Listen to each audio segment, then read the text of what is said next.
Lots of fights in today's episode, you guys. You're going to love this 20 minutes. It's going to be fun. I, of course, gossip along the way on Real Housewives of Beverly Hills, Season 13, Episode 13. But I want to share some personal things with you first. If you don't like hearing any personal crap from me, just skip forward about 4 minutes.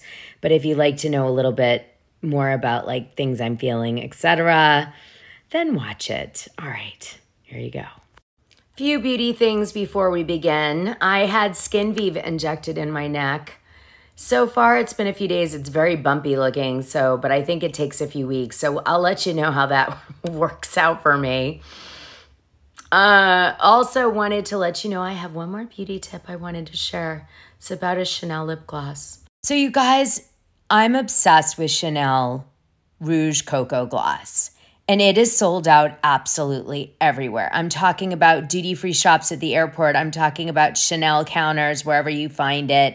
I think the only place you might be able to get it is online. But I did find a workaround that I want to share with you guys in case you're wondering. And it's this little baby. You probably can't read that on camera. But basically, it's Rouge Cocoa Flash 162 Sunbeam Chanel, but it's this kind. And it almost looks the same on as the Rouge Cocoa Gloss. Look. And it still has the moisturizing thing. So if you're desperate like me for gloss that's your color at Chanel, get this as good a substitute. I wanted to give you this beauty tip because I spent an hour trying to figure it out with the Chanel people, okay? So I wanted to share it. I'll put a link to this Chanel gloss and the other one, although good luck, I don't know if you'll ever get it, in the video, so you can click on it if you want to get it. But everybody uses this gloss as like the shimmery gloss or a pink gloss. Red's Valentino, but Chanel is the #1 for shimmery gloss, just saying. Okay. Now my more budget one that I talked about a few videos back is also good, but that's like more budget than Chanel, obviously. All right. That's a good one too. But Chanel, I mean. All right, I'm about to get into the recap, but I did want to say just a few words about David Gail. I knew David Gail. The story is in my bonus audio from Tuesday if you want to hear about it. But David Gail and I had our moments for sure. But he made me smile. He made me laugh. He always told me great stories about Hollywood that he experienced. And this one hit me pretty hard. I don't know why, but it took me a moment to process this. Anyway, I just wanted to say that David Gail was an excellent actor, and he should actually had way more breaks than he got. I guess that's what I wanted to say today. Here's some pictures from David at my baby shower. It shows his personality. I posted them in the Patreon. The one on the right bottom is from the show when he was Shannon Doherty's fiance on 90210. The other two are from my baby shower. That's why they have like a sticker of David's name on it, because I put people's name in glitter stickers because that's what I do when I do scrapbooks. Well, it's interesting that tonight's episode would center around Sutton Stracke also losing a friend in Real Housewives of Beverly Hills, Season 13, Episode 13. We open with Sutton sharing that she wants to release her good friend, a mentor dancer, Ashes, out in Barcelona, Spain, when the women go on their group trip. So, she seems very touched by this gentleman. Here's Merce Cunningham. He was born in 1919 in Centralia, Washington, and he died in 2009. Here's Merce Cunningham in a project that he did with Andy Warhol to raise money for his dance company. Obviously, he had some very cool friends in the New York scene. So we started the episode this week with the women packing for Barcelona and all of the different difficulties they run into in getting ready for the trip. And Garcelle seems to be struggling that she has Glam coming along for the ride. And Sutton is talking about her friend Merce, who she's bringing along with her. And Kyle is, I don't know, packing sexy clothes that she doesn't normally wear. And we've got Dorit packing with her son. PK's having trouble sleeping.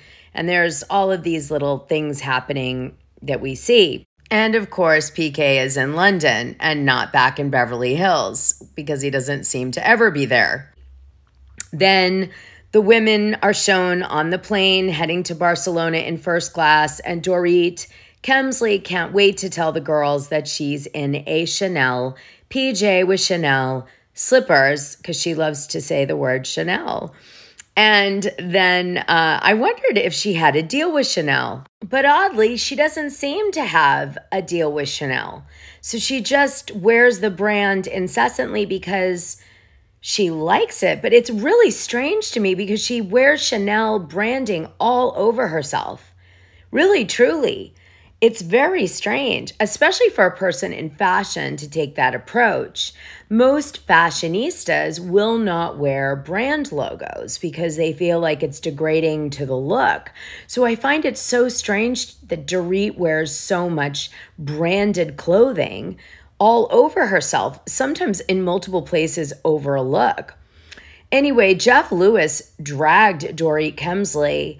I guess he said that she was wearing a sweater and threw on a Chanel brooch and was trying to pass it off as a real Chanel look. And he questioned whether or not her look was real Chanel. I mean, I'm sure she's wearing real Chanel, but Jeff Lewis dragged her. And I guess Dorit blocked him after that. So that was some drama that happened. I mean, it's strange to me, though, that none of the women call it out, and say, kind of, Dorit, why do you always wear logos like you do? They did to me when I would tell people what I was wearing and just tell them the brand names. I got so much shit for it on the show. And by the women, they were like, making it sound like I was trying to be pretentious. I was just trying to tell them where my look came from. But with Dorit, they don't say a peep about her, acting like a billboard for, couture companies like Chanel. It's very strange. Like, why doesn't anyone say anything? Did you guys ever think about that? The women arrive in Barcelona and they're staying near Styges up in the mountain in this giant villa that is owned by a woman who we see on the show. And she tells the ladies that the house is haunted and there are little people that may run through the house and the women get really scared. She also tells a story that the house was built by a couple that owned a winery, that were big winery people out of Barcelona, and that some of the original pieces of the house still exist. Anyway, this makes the women a little bit afraid as they all draw for their rooms. And it's at this time that we learn about a unique characteristic that Erika Jayne Doherty has, which is that she can smell ghosts. And she smells ghosts in this house. But is she smelling ghosts, or maybe she's just smelling herself? The women arrive with all their luggage at the airport. That luggage was pretty meh. I was looking for better luggage, but whatever, that's just me.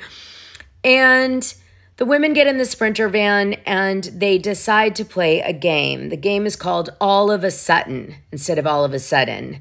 And Sutton asks questions about herself to see which of the girls are like knowing about her life, so that she could kind of pinpoint who's the better friend. Well, surprisingly, Garcelle Bouvet knows only, I think, one answer to the, out of the 5 questions, and Erika seems to know all the answers.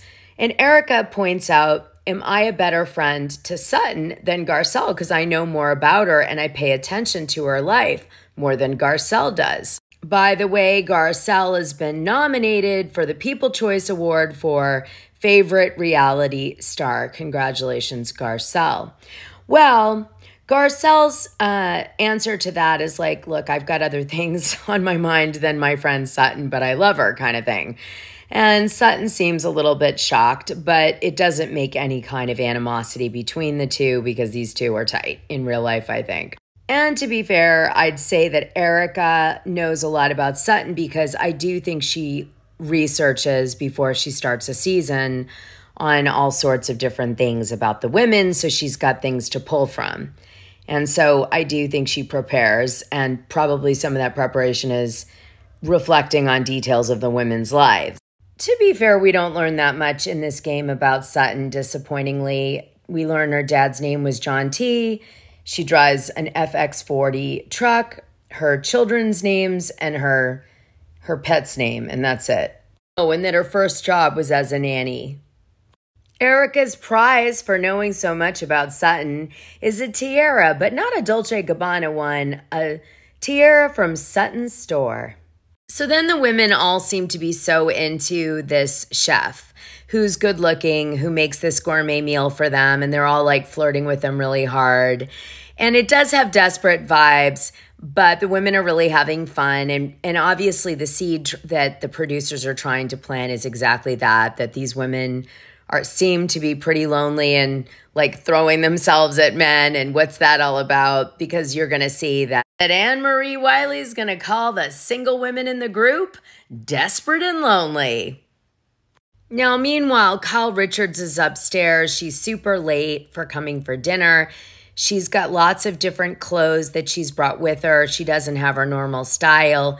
Dorit goes in her room and finds leather and very sexy, pants and all this stuff. And she's like, why do you have such sexy clothes? It has this kind of energy, which I'd say was why Dorit Kemsley brought it up on the show, to try to imply that Kyle was looking for a man on her trip and maybe things weren't going well in her marriage, and or also that she's into Morgan Wade and so her fashion has changed. But the producers don't pick up too much on this and run with it. They just drop the breadcrumb and move on. So during the dinner, it comes out that Marie Anne Wiley wants to apologize to Sutton for her behavior with her esophagus. Sutton accepts this apology, although done quite aggressively, but says, that's not what really bothered me. It was that you called me lonely and desperate. And just because you're a single older woman doesn't mean you're lonely and desperate. And Garcelle chimes in that she took offense to this as well, because she's not desperate and lonely. But I hate to say it, sort of the feeling we've been getting in the last few episodes is actually Sutton seems a little bit lonely.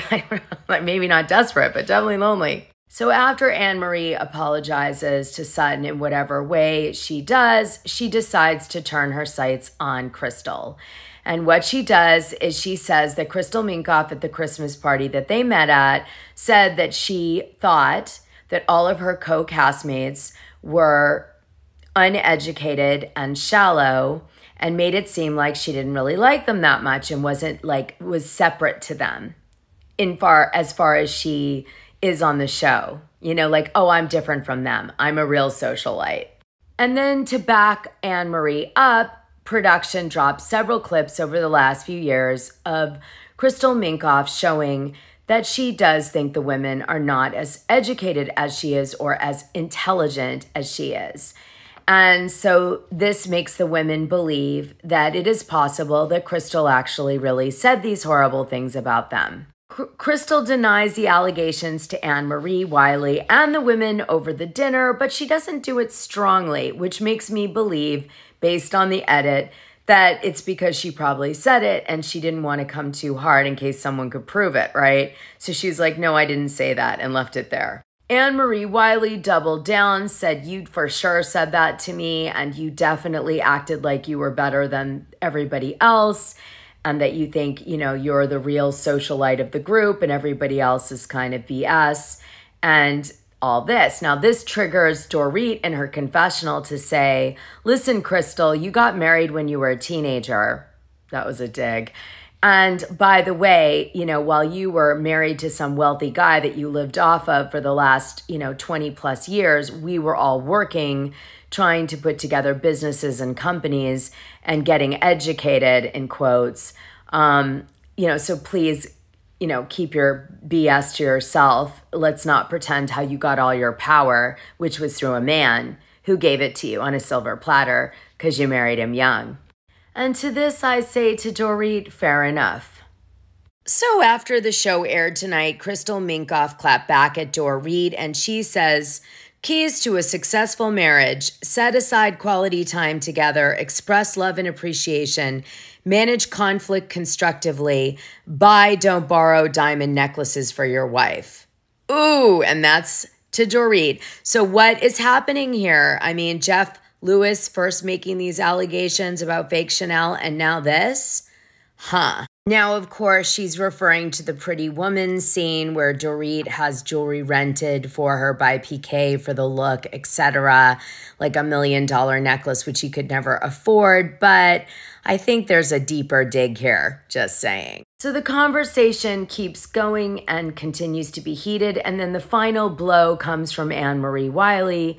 She looks over at Crystal Minkoff and says, I'm the only one who makes you relevant on the show right now. So you should just be grateful that I'm like talking to you.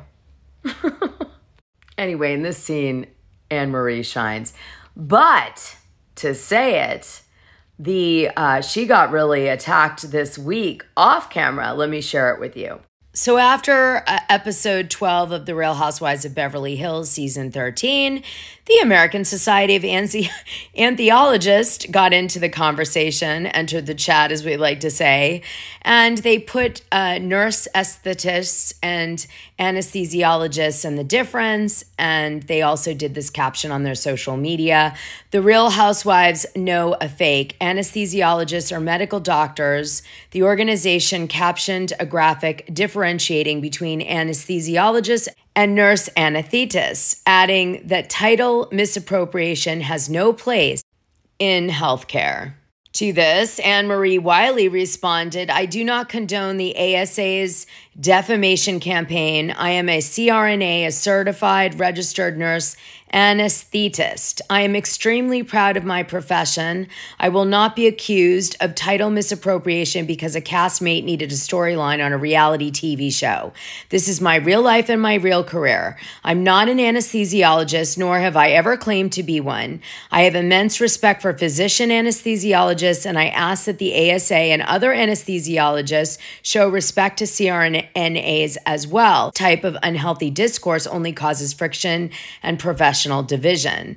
Political issues exist between physician anesthesiologists and CRNAs, which explains their current attack on me and the CRNA profession. Our goal as anesthesia providers should always be working together in order to best serve our patients, not competing with one another. My aim is to educate the public on who CRNAs are and what we do in providing the highest quality of anesthesia care to those we serve. I think we're missing the point, though, Anne Marie. I think the point was that Crystal said you lied about your credentials, and you said you were much more credentialed than you really were when you met her at a party, as if to brag about, you know, your higher education, all these things, but yet you didn't have it or do it. And that's what offended everybody. I think, I'm just guessing. I don't know about the drama between all the medical professionals, but I'm sure Nicole could fill us in on that,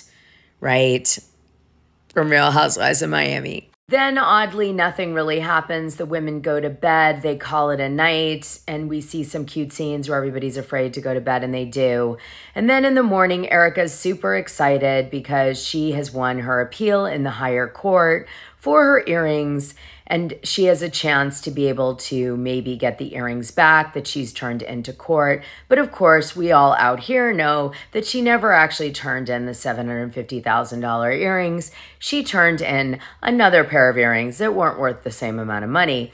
It's in this video. I'll put the link in the description. But those earrings, which are sitting with the trustee, she's excited because she might have a chance to get it back because the court hasn't been able to definitively prove that the client funds were what bought the earrings. And I would say that comes back to the whole insurance thing that happened with the earrings, which if you want to learn more about, I will put a link in the, I'll put a link in the description to the video about the earrings on YouTube. It's free. So I'll put it in here and you can learn all about it and have fun with that one.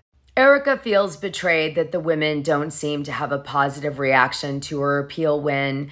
She's like, God, when bad things were happening, they got so excited to talk about it. But now when good things are happening, they don't seem interested. And they just like, you know, great, whatever, don't care. And Garcelle then chimes in a separate confessional and just says, listen, you know, in the end of the day, whether you win or lose a lawsuit about the earrings, what we really hoped you would do is give them up because they had bad juju, and they were definitely, bought in some way, taken from people. And even if it wasn't direct, it's just the idea of denying people who've suffered and didn't receive their money, who trusted her husband, and not even doing a symbolic giving of the earrings over to those people to say, look, at least I'll do this for you.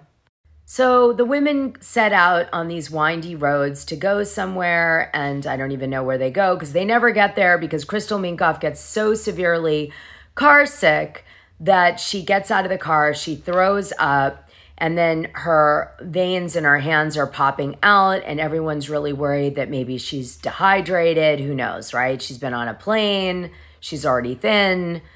She maybe had alcohol the night before and now she's throwing up. So Kyle says she wants to call 911, although in Spain that doesn't get you 911. So I thought that was weird, but I think that was really a clue that production called 911, which I think in Spain is 611, 411, 211. I'll look.